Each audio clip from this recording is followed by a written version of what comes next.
Hello, everyone. We're back again. It's episode 132 of Bucs UK TV. Victory Monday is a distant memory now. We are looking ahead to a trip to the Lions.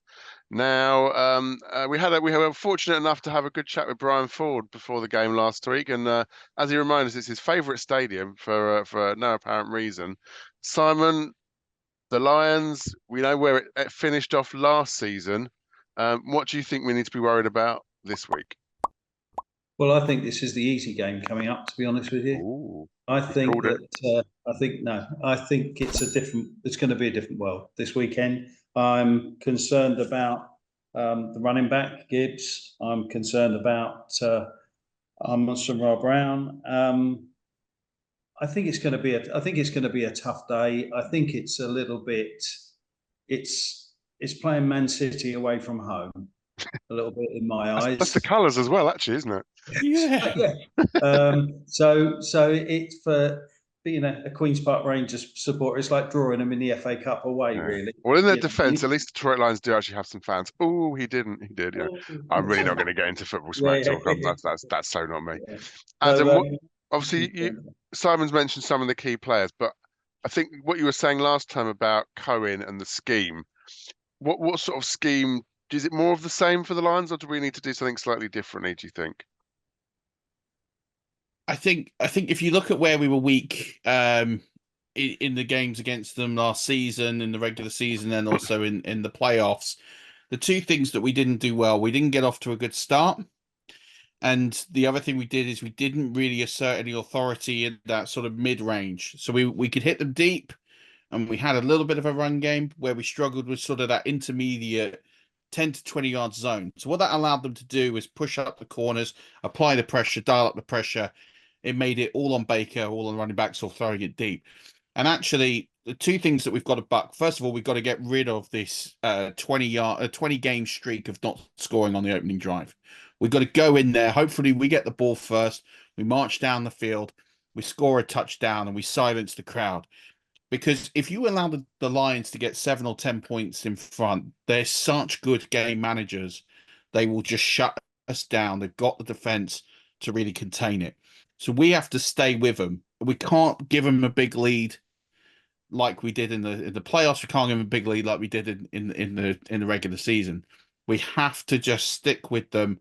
And if we stick with them going into the fourth quarter or we're ahead, then I really like our chances. If we're 10, 14 points back, it's going to be an absolute mountain to climb. So, but what Cohen will do is we've seen Chris Godwin have a really good game yesterday on Sunday. I think we're going to see Chris Godwin have a really good game again. I think he is the real key.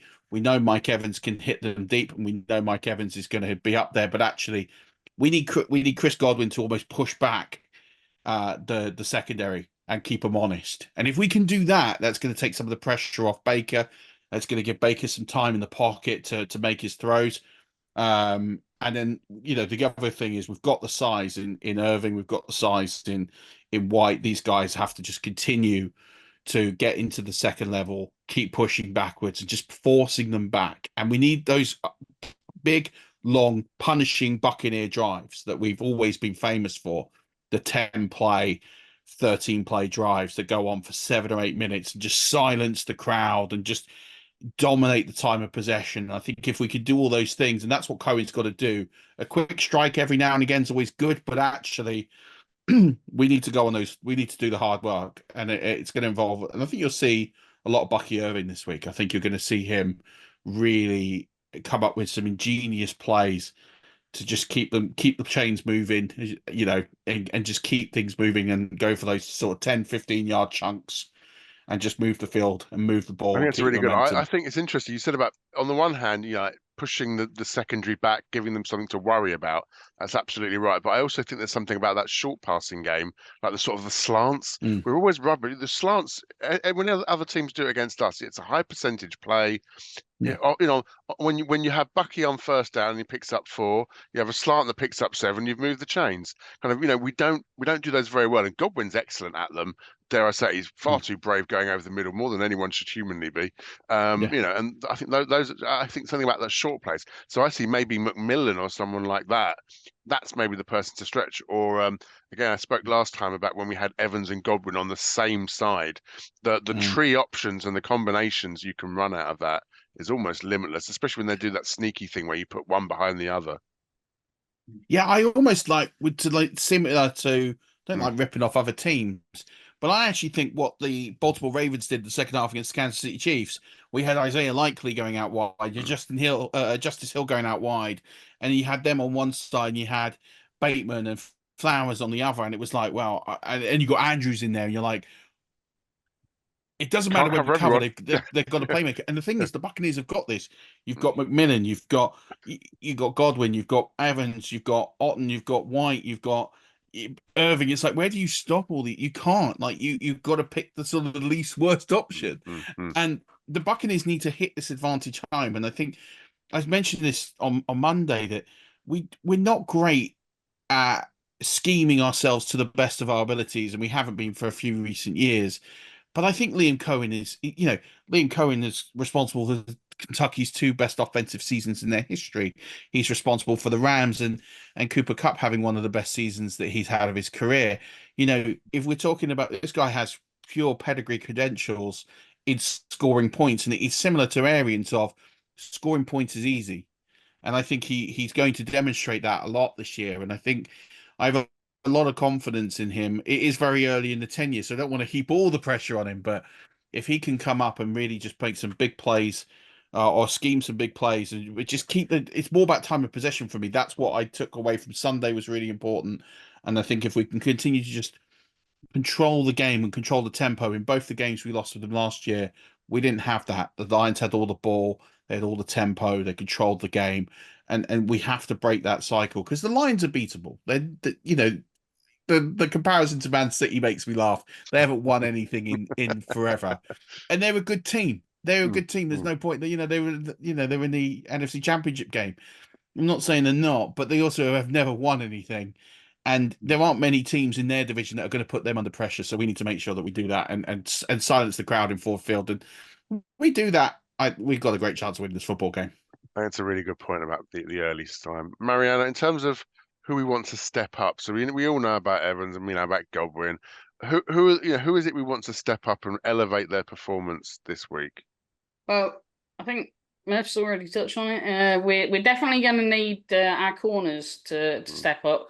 I think, as you just alluded to as well, Evans, Godwin, we've got an interesting little matchup coming up because obviously in the off season, what we had was a certain Carlton Davis moved across to the Lions, and we can boo all we like, but unfortunately, he's got knowledge of our players. He's definitely got some sort of inside knowledge and some understanding, and has probably played a lot of scrimmage against our own players. So he's going to know, just in the way that that he's played a lot of practice against them, he will probably have that little bit of inside edge. So that does worry me a little bit, which means that sort of Evans and Godwin will have to be on their game. And that's where I think where you're saying about Trey Palmer coming in, some of the sort of newer unknowns may actually be those little keys to us getting a better start and having a better performance. And as I say, cornerbacks, because we saw two go out with injuries. I don't know. McCollum with a concussion, that could be back straight away. That could be a 2 or 3 week thing. Such a shame because I really hoped he was going to have a year this year. I mean, obviously, hopefully it's nothing. It all carries on. But yeah, concussions sad for that. Consistently seem to be one of those injuries that can be a 1 week thing, can be a 6 week thing. And one of the key things that I've seen is when they get rushed back, they tend to recur. So you tend to get, if you rush a player back from a concussion 1-2 weeks, then they'll get another one quite quickly afterwards, and that will be a longer. So I'd rather see him sit out a little bit longer, personally, and come back healthy, rather than potentially risk another injury quite quickly afterwards.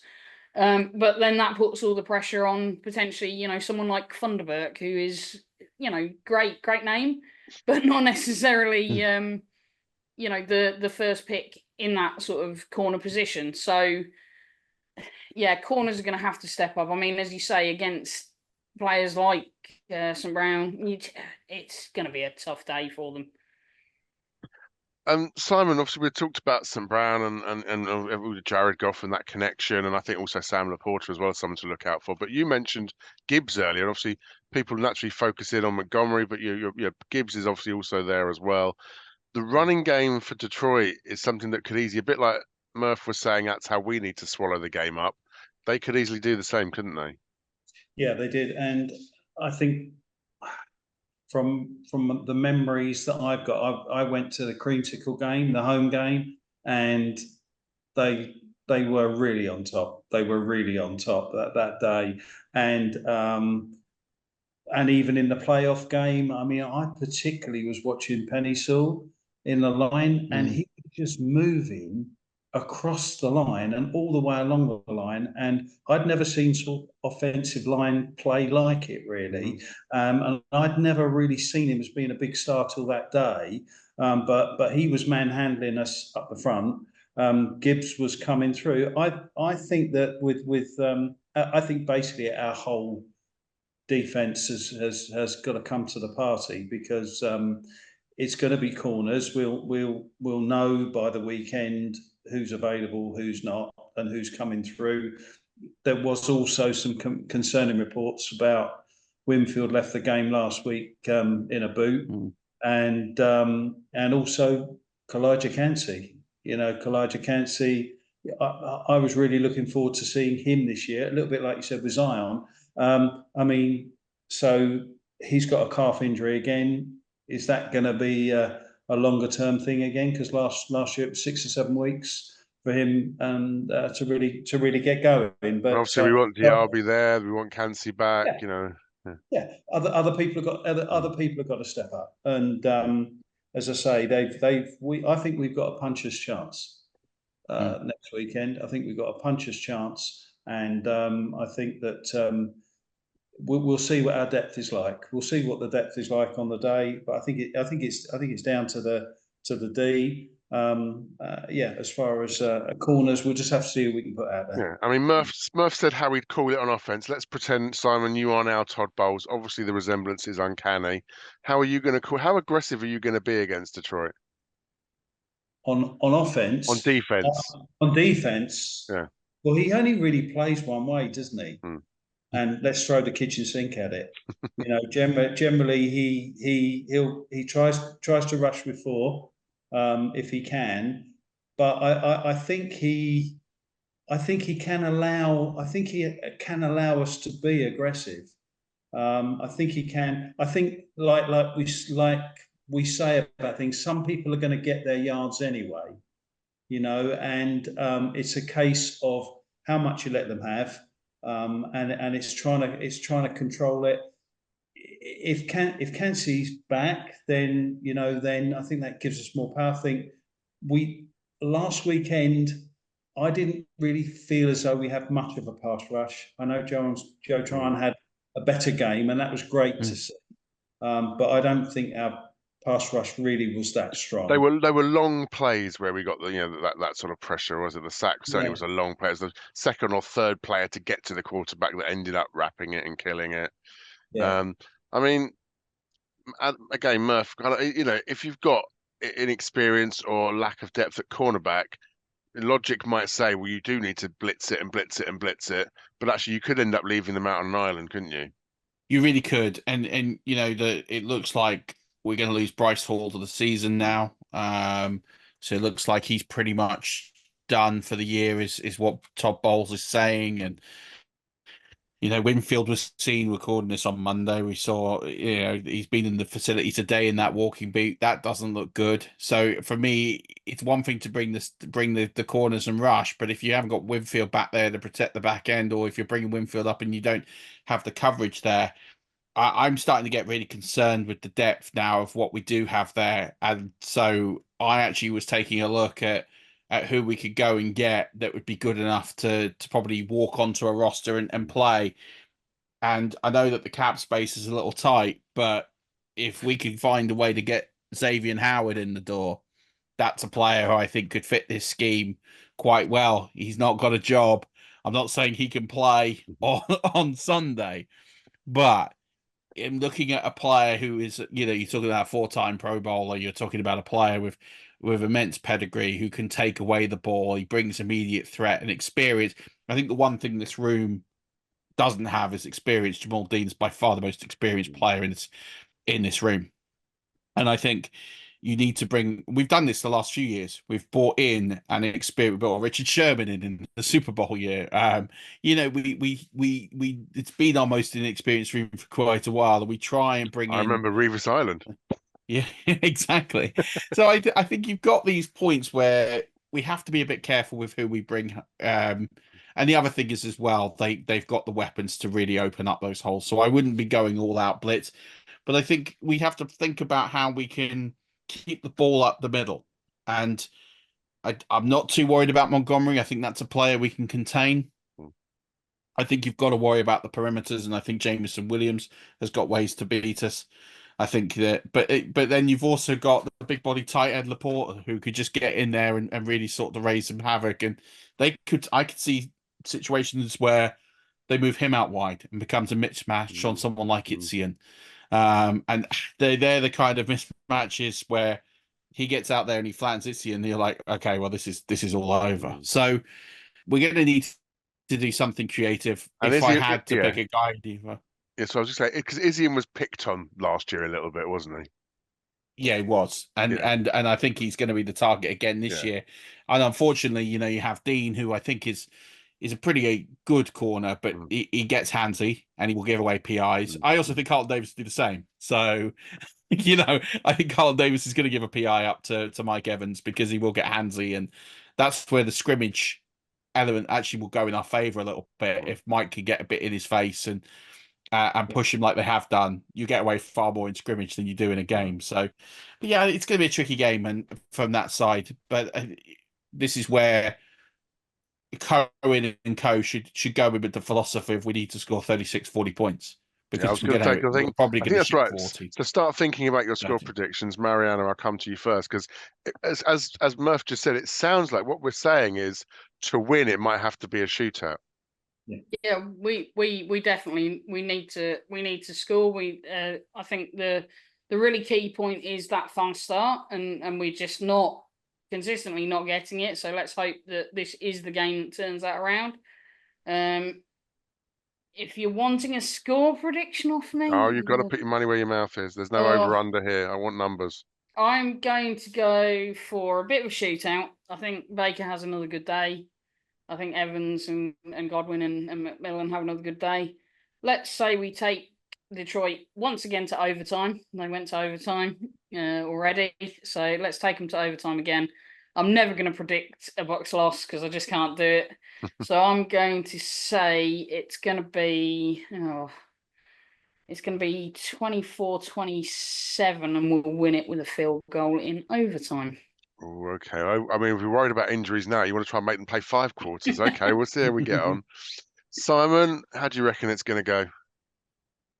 I think it's going to be a tough day. I think it could easily be last team with the ball wins a game. Oh, I was going to say that. That's a good thing to say. I agree.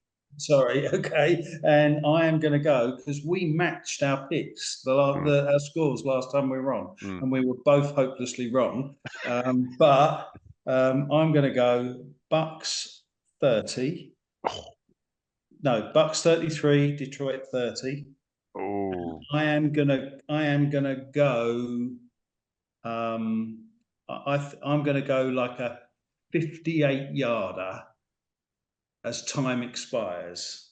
Oh, that'll send them all very sadly home at Ford Field, won't it? They won't like that. Wouldn't it be great? Adam, one more prediction. Oh, go on. Yes, go on. Carlton Davis drops one and then goes off injured. Prediction or optimistic expectation? Well, he did it last week, didn't he? So. Okay, that's good. Adam, how's it going to end up? I think it's going to be close all the way. I think both teams, no one will get out to a big lead. I think it's going to be within 7 or 8 almost the whole way. And I think we're going to get the ball back inside inside the 2 minutes warning, down 4. And Ooh. Baker's going to drive us up the field. And Perfect. Jalen McMillan's going to score the walk-off touchdown. We win it 34-31. Oh, very, very similar. And what you said earlier about the way in which the Detroit Lions manage the clock and manage the game really resonated with me. I kind of that's in my mind because I what you said, Simon, whoever has the ball last wins, and what you said, Murph, about they're good at managing the ball. So I'm really scared about that. I've written down 31-28. I'm not sure which way around that's going to be. I might have to be that one wearing that weird Davy Crockett thing and howling like the lone wolf because I think we may not win this one. I think it's 31-28. I think if we can come down with the ball last, I think that's ours. But I think this is going to be one of the toughest games of the season, and I don't say that lightly given where we end up in the middle of the season and how that run plays out. So yeah, I'm not just trying to be contrary. I'm hoping I'm wrong. That's it. So prove me wrong, Bucks, please. Not that I'm sure they're watching this, but if they are, prove me wrong. Tell that crazy Brit he's got it completely wrong, and they're going to storm it. And wouldn't it be nice to be proven wrong? The pleasure of watching the second half yesterday of the last week's game with the Commanders, because it was always relaxing. We're not used to that with our cardiac Bucks. So yeah. So tell us in the chat if you think you've got a better score prediction. Obviously, just a gentleman's sports bet. There's no money to change hands here, unless you want to say we'll be out in Tampa in a few weeks' time, so we can settle all the books then. I hope you've enjoyed watching, and until next time, we'll see you soon. Go Bucks! Go Bucs. Go Bucks.